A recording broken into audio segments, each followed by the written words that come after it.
Hai Sobat Bisnis Kocok, We Code, You Grow.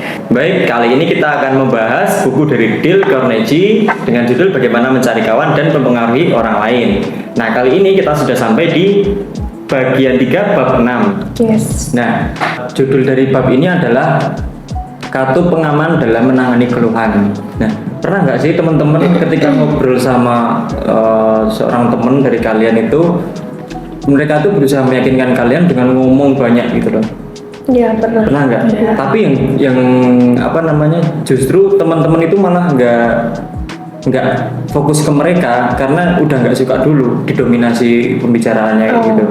Nah, di sini di bab ini akan menjelaskan bagaimana membiarkan lawan bicara kita untuk bicara itu sangat penting. Nah, kalau dari teman-teman sendiri, mungkin dari Kak Tere dulu yang sudah dibaca di bab ini tuh yang ditangkap apa sih? Oke. Sesuai tadi yang Kak Imron bilang ya, kalau ketika kita ingin meyakinkan seseorang, kita akan lebih dominan dalam berbicara, dan itu mungkin kebiasaan sebagian besar orang ya, karena kita berusaha mempengaruhi orang lain, terus kita kayak ngomongin banyak hal gitu. Tapi sebenarnya kalau dari yang buku ini bicarakan, itu orang itu sebenarnya lebih suka ketika mereka didengarkan. Jadi ketika kita mau mempengaruhi mereka, kita harus mendengarkan mereka lebih dahulu, mendengarkan pemikiran mereka dan ide-ide yang ada di dalam otak mereka. Begitu. Jadi kalau di sini kuncinya itu adalah membiarkan lawan bicara untuk menyampaikan apa yang mau mereka sampaikan, bisa dengan memberikan pertanyaan atau apapun agar mereka menyampaikan pendapat mereka, sehingga ide-ide yang dikeluarkan itu lebih loss. Jadi kayak semua yang mereka mau omongkan itu mereka bisa dikeluarkan dan kita bisa mendengarkan. Jadi kayak mempengaruhi orang lain itu sebenarnya nggak cuma dari kita berkomunikasi, tapi kita diam aja sebenarnya udah bisa mempengaruhi kesukaan orang lain terhadap kita juga ya, ketika kita bisa mendengarkan mereka. Asal nggak diem kayak patung gitu nanti lawan bicaranya sebel ya. Kalau Kak Laila yang ditangkap mana? Kalau yang saya tangkap di sini itu dia simpelnya lebih sedikit bicara, banyak mendengar ya. Jadi ketika kita bisa mendengarkan lawan untuk dia bisa menguasai panggungnya berbicara, itu kita bisa sama aja memberikan validasi bahwa mereka ini pantas didengarkan. Jadi ini akan membuat mereka merasa, oh saya didengar di sini, suara saya diapresiasi sama orang tersebut, sehingga dapat memberikan rasa nyaman bagi orang yang berbicara itu sendiri. Betul. Dan kalau di buku ini juga disampaikan supaya tidak menyela pembicaraan lawan bicaranya. Jadi biarkan pembicaraan. Iya. Kayak pernah nggak sih teman-teman tuh dengar kita itu dikasih satu mulut dua telinga? Itu artinya gimana sih? Kayak kita disuruh lebih banyak mendengar gitu ya daripada kita ngomong gitu. Iya, betul. Dari yang teman-teman baca di buku ini, itu kan banyak banget ya kasus-kasusnya. Yang paling berkesan untuk teman-teman sendiri apa sih? Kita coba dari Kak Laila dulu. Yang saya baca itu ada kisah seseorang yang wawancara sama HRD gitu ya ceritanya. Nah dia ketika wawancara si HRD ini kayak memberikan plus minusnya di perusahaan ini secara gamblang. Otomatis si lawan bicara HRD atau si yang melamar ini dia merasa ciut nyalinya. Namun kemudian yang melamar kerja ini dia berinisiatif untuk menyebutkan poin-poin yang dia rasakan saat itu, kayak pemikirannya, pendapatnya, kritik sarannya, dan akhirnya si HRD ini sangat mendengarkan secara detail mengenai apa yang dirasakan oleh si pelamar ini. Dan akhirnya si pelamar ini diterima, dan dia senang diterima karena dia merasa HRD tersebut dapat memberikan kenyamanan ketika berbicara. Yang saya tangkap dan sangat menarik dari buku ini. Ternyata sepenting itu ya ketika kita bisa menempatkan diam itu di waktu yang tepat. Iya. Kalau Kak Tere? Oke, kalau dari saya yang paling menarik di buku ini adalah salah satu kasus tentang hubungan ibu dan anak. Jadi seorang ibu bernama Barbara Wilson, dia punya anak bernama Laurie. itu punya hubungan yang tidak baik. Jadi ketika masih kecil itu anaknya pendiam, kemudian dia tumbuh menjadi anak yang tidak bisa bekerja sama dengan ibunya. Kemudian ibunya ini mendidik dengan cara menasehati, tapi juga dengan membentak, kemudian kayak menghukum gitu, tapi tidak ada hasilnya sampai akhirnya si ibu ini capek, kemudian si anak ini pergi dari rumah. Ketika si anak kembali lagi ke rumah, ibu Wilson ini dia dengan sedih dia hanya bicara bertanya ke si Laurie, kenapa kamu pergi dari rumah? Kemudian melihat kondisi ibunya, akhirnya Laurie berkata, ibu beneran ingin tahu kenapa aku pergi dari rumah. Jadi kaget. Ya, kemudian akhirnya Nyonya Wilson ini menurunkan egonya, kemudian dia mau mendengarkan anaknya. Kemudian si Laurie menceritakan semua keluh kesahnya, unek-uneknya pada ibunya, dan akhirnya ibunya berlapang dada untuk menerima anaknya. Mereka saling bermaafan, kemudian hubungan mereka membaik lagi, dan si Laurie ini bisa menjadi anak yang patuh, kemudian mau bekerja sama dengan ibunya, seperti itu. Berarti si Laurie itu mau bekerja sama setelah ibunya itu mau mulai mendengarkan. Iya. Kalau aku boleh bilang ya, ini nanti teman-teman mungkin bisa diskusiin bareng-bareng. Kita membiarkan orang untuk berbicara itu seperti kita lagi mancing ikan. Jadi kita sengaja ngasih umpan dulu, yang enak-enak dulu, lalu ketika udah dimakan sama ikannya, baru bisa kita tarik, gitu kan? Daripada kita harus ngejar-ngejar ikannya terus, tapi malah nggak dapat gitu. Kayak gitu nggak sih menurut teman-teman? Atau mungkin teman-teman bisa ngasih kayak apa ya, analogi seberapa pentingnya kita diem ketika orang lain bicara. Karena ya ini kan masalah keseharian banget ya yang sering kita jumpai hari-hari gitu.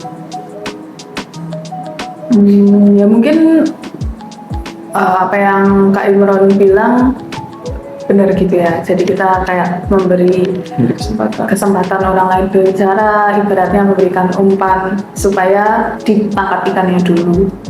Mungkin ini juga ya lebih kayak menurunkan ego kita gitu, karena kan kita rasanya pengen didengar, ya, kita pengen ngomong, kita pengen orang lain mendengarkan, tapi kadang kita lupa juga kalau kita tuh harusnya bisa mendengarkan dengan lebih baik lagi. Mungkin kalau dari Kak Laila? Kalau dari yang saya dengar dari Kak Imron tadi, emang bener ya, kita kayak memberikan umpan kepada ikan biar dia yang datangnya sama kita. Sekaligus ketika kita membiarkan lawan kita untuk banyak berbicara, kita akan banyak menemukan banyak informasi yang bisa kita terima. Ya, informasi, terus hal-hal baru yang mungkin bisa kita baca dari karakter orang-orang yang sedang berbicara tersebut. Jadi banyak yang bisa kita dapatkan ketika kita mampu mendengarkan orang itu lebih banyak. Iya, kayak dapat insight baru. Iya. Kalau dari teman sendiri nih, kalau dari teman-teman, kasus yang dibawakan di bab ini itu sebenarnya relate nggak sih teman-teman di kehidupan teman-teman? Relate banget. Relate banget. Pernah punya contoh nggak di kasus ini di kehidupan sehari-hari gitu? Kalau aku pribadi sering banget sih, karena terutama zaman sekarang kan anak-anak sering pada nongkrong ya. Nah, ketika nongkrong itu bener-bener komunikasi itu sangat-sangat penting. Dan kita akan bisa lihat siapa di tongkrongan tersebut yang mendominasi, yang dia lebih pasif mendengar. Dan ketika misalkan saya nongkrong dan ada teman-teman saya yang lebih dominan, itu bisa terlihat karakter mereka masing-masing. Gitu. Jadi ini sangat relate sama keseharian karena komunikasi itu tidak lepas dari kita bersosialisasi. Ya. Kalau Kak Tere di kehidupan sehari-hari gitu permasalahan yang sering ditemui apa?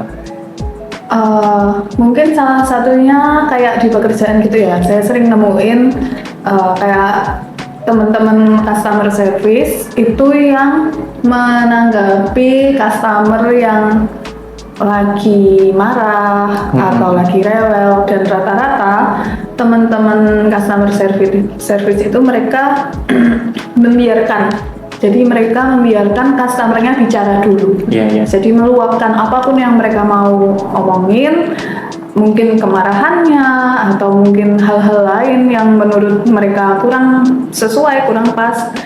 Tapi kemudian teman-teman customer service setelah mereka selesai marah, akhirnya mereka menjelaskan.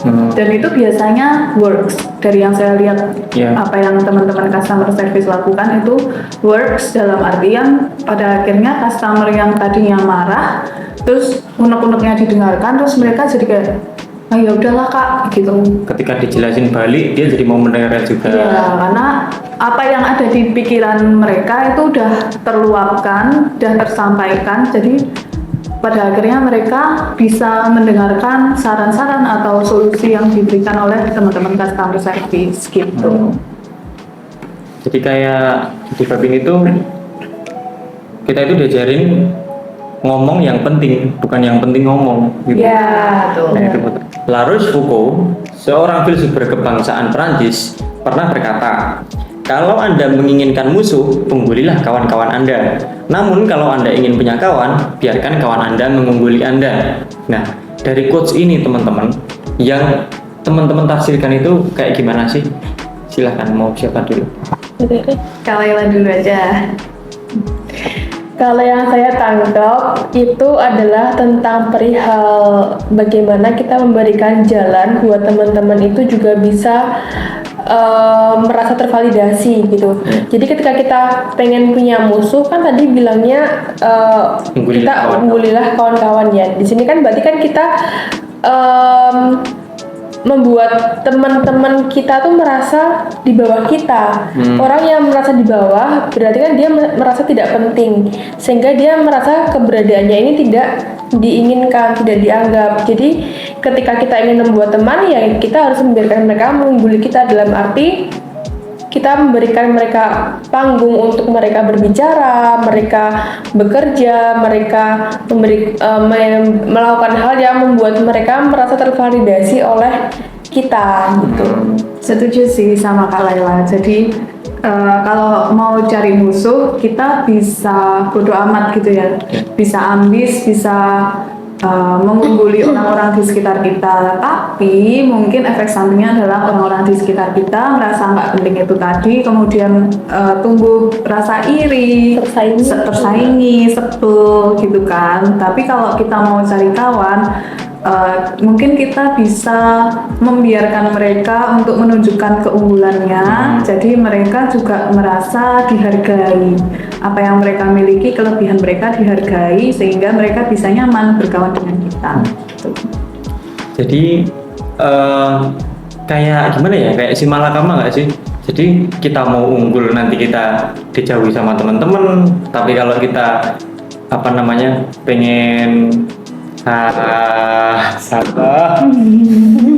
Aku ini pengen ngomong, iki pengen aku unggul aja salah kan lho. Aku unggul ora ndek kanca. Aku unggul, aku ora berkembang tapi tapi aku ndek kanca. Mungkin lebih kayak merendah untuk meroket gitu. Merendah untuk meroket. Ya, jadi kita merendah. Kan kalau kita merendah gitu membiarkan orang lain terlihat menunjukkan keunggulannya mereka, terus habis itu mereka nyaman, mungkin aja terus mereka kayak, oh ya kamu juga punya keunggulan gitu sih. Aku bisa ngomong